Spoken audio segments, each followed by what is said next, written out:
Hello dear students, welcome you all to the first lecture of macroeconomics. And in today's lecture, first of all, we will discuss the syllabus and then we will see the course plan, and after that we will introduce a few topics of macroeconomics. So as per university, you have 5 units in macroeconomics. So under first unit, you have basics of my macroeconomics. In this meaning, nature, and importance, we will discuss. And one another topic is there, that is social accounting. It's a small unit. Then in unit 2, we have national income. What is the meaning, concept, and different national income types we will discuss, in which we will discuss what is GDP, what is GNP, NNP, NI, and all those things. And then trade cycles you have, and different theories of trade cycles we will discuss. Fourth unit, you have inflation, very important topic, and different topics, subtopics of inflation we will discuss under unit 4. And last unit is your saving and investment concept, and unemployment equilibrium also we will discuss under this topic. As per syllabus, suggestion readings, these two books are there. These books are available in the library. You can issue any of the book. Both books are good. And as per the lecture plan, let me give 1 second. I will share my slide with you. I have divided the lecture into 39 lectures. You can see here, and I will try to um, release my lectures based on this lecture plan only, but there might be possibility that some topics may take 1 or 2 more classes. So 39 lectures I have planned, plus minus 2 you can take it, so that lectures may go up to 41 or 37. Okay, so in first we will discuss some 4 5, almost 5 lectures will go for your first module, then second module, third module. Second module is little lengthy because it is a very important topic, and fourth and fifth also important. So according to this plan we will proceed. So let's start first your first topic of today's lecture, that is macroeconomics. I hope this is visible to everyone. My system is little slow. Give me 1 second. So macroeconomics, what is it? Macro, as the word says, macro means big. Okay, last time we discussed, we have seen in our microeconomic classes, and I told you there also, micro as name says small. So there we have learned that economics for individual firms, for individual person, demand for individual or individual firm, pricing also same thing. Okay, cost and cost things we have seen, and then different kind of market structures we discussed. So that was all for individual firm or for a particular industry or particular business. Okay, but micro here, when we are saying micro, means aggregate, all together, big picture. Okay, so macroeconomics, when we are saying, it deals with total or aggregate level of output. Level of output means how much you are producing. Okay, so aggregate means total output in a country, how much they are producing. Okay, aggregate level of consumption means all individual, when we will join, it will become your aggregate. Okay, so aggregate level of consumption, aggregate level of investment, aggregate level of employment, and general price level in economics. So macroeconomics deals with total or aggregate of everything in an economy. Now the question may arise that this price thing we have discussed in micro also, why we are discussing in macroeconomics also. So in microeconomics, the pricing we have seen for a single firm. Okay, but here we will discuss the price level in an economy as a whole. Okay, when we say that prices are being increased too much. Okay, inflation is very high. That time we are not talking about a particular uh, products price. That time we are talking in general for all goods. So similarly here also we will see how the general price labels discussed in macroeconomy. Now let's see how macroeconomics is different than your microeconomics. So as I have discussed few minutes earlier also, here also we will discuss the same thing. So microeconomics, when we were saying, that was for a particular market segments, okay? But here when we are saying macro, it means economy as a whole. All sectors will come together, all segment as a whole we will discuss under macro. Whereas in macro, we was taking individual segments and we was doing their studies. Second point is that microeconomics, they focus more on individual economic unit, and in macro as it is aggregate, so we will say that we will discuss the whole market together. Aggregate economic variables we will discuss.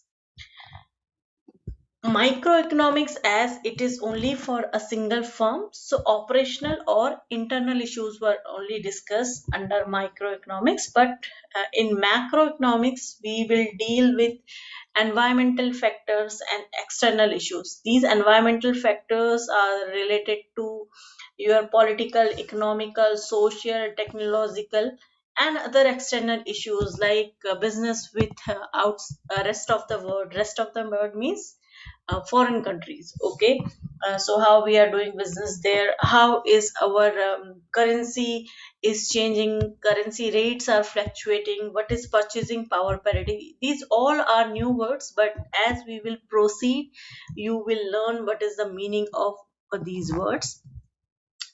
So your macroeconomics is concerned with broader issues, big issues. Next, microeconomic deals with individual products, firms, household. Household means individual houses, okay? Household.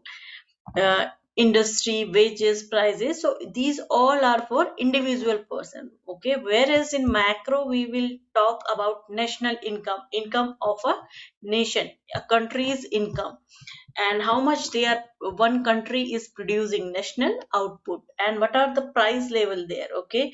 Whether inflation is too much, prices are very high, or inflation in control, or inflation is very less.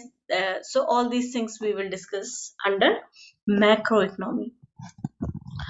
Next, microeconomy covers the issues like how the prices of a particular or a commodity, so individual, but individual commodity.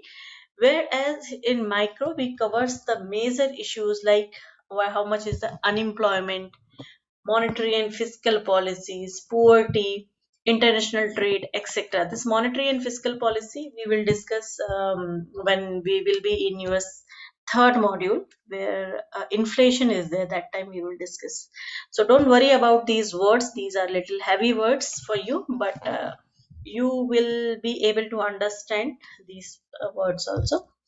Next, microeconomics determine the price of a particular commodity alone with the price of complementary and substitute good. If you remember in micro, we have discussed a lot like when the prices of a complementary or substitute goods will increase or decrease, how it will affect the price of a particular commodity. But this kind of individual commodity we will not discuss here. Here we will discuss like how the macroeconomy is helpful in maintaining the general price level. So if prices are very high, so what policies government or RBI makes to reduce the price. Okay, so all these things covers under macroeconomics. And last, while analyzing an economy, microeconomic takes a bottom-up approach, whereas macro takes a top-down approach. Okay, now what is this bottom-up approach and what is this top-down approach we need to understand.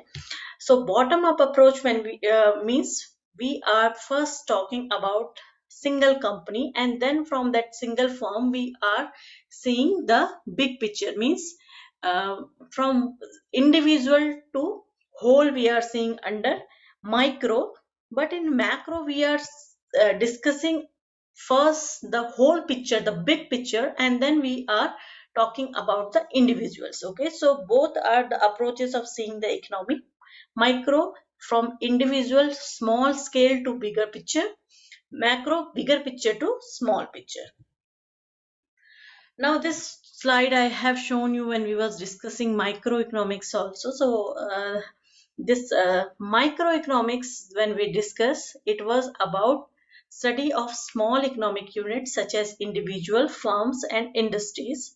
Okay, so under this we have already discussed in your first semester product pricing, factor pricing and theory of welfare economy, and demand, production cost, wages, rent, interest and profits. All these things we have already discussed in your first semester. And macro, when we are saying, so study of economy as a whole or in the basis of subdivisions. Now what are the subdivisions? Like national economic growth, government spending, inflation, unemployment. So under macro, theory of income and employment is one division, then theory of prices and inflation is another, theory of economic growth and theory of distribution. Under theory of income and employment, theory of consumption is there and theory of investment is there. These both theories are there in your syllabus in fifth module. Okay, theory of price and inflation is also there, that is your third module. Theory of economic growth, I think this topic is not there. Theory of distribution also, this topic is not under your syllabus. Now let's discuss what is the nature of macroeconomics. So macroeconomics, as we have said, that it is aggregative, okay, or averages conversing the entire economy. So we are not talking about individual firms of individual household or individual person, whereas we are talking about the aggregate like total employment, what is the national income, national output, total investment, total consumption, total saving, aggregate supply, aggregate demand and general price level, wages level and cost structure. Second, in the field of business cycles, we will see that how the businesses sometimes will be very slow, then how the growth will happen, then how it will reach to boom, then how recession will come, then how depression will be there. So this is a topic in your syllabus. In more detail, we will discuss there itself, but it shows the up and downs of a business, okay, as a whole aggregate. It shows the up and downs of an economy, we can say that. So it concern itself with the effect of investment and total output, total income and aggregate employment. So effect of all these things on business cycles we will discuss. Macroeconomic is also known as theory of income and employment. So it is more about income and employment, and we can sometimes say that it is income analysis also. Macroeconomics is related to income analysis. Under this, when we talk about international trade, so balance of payment and foreign aid falls under this macroeconomic analysis. And the observation of macroeconomics is microeconomics. Now this sentence is little complicated. So macroeconomic, when we are saying the whole is made, or the whole is the sum of individuals. So when we are saying that macroeconomic analysis we are doing, it means we are adding up all the individuals, okay, individual household, we are adding 1 2 3 4 like that, all the industries we are adding, all the production or the output of all the individual firms we are adding. So macroeconomic is observations are made of microeconomics, we are saying. What is the scope and importance of macroeconomics? So the scope, we will see that it is helpful to understand the working of an economy. Under this subject, we will learn that how an economy of a country works and how the economic policies are made to maintain the economy, like under which we will discuss the general unemployment, national income, economic growth, monetary problems and business cycles. These all topics are there in your syllabus. Don't worry, as we will proceed, all these topics will be clear. and for understanding the behavior of individual units. So all these topics are there under the scope and importance. So this is all for the first lecture. If you have any query, you have your own WhatsApp group, you can ping me over there or you can call me. I will solve your query there. Thank you so much for watching the video.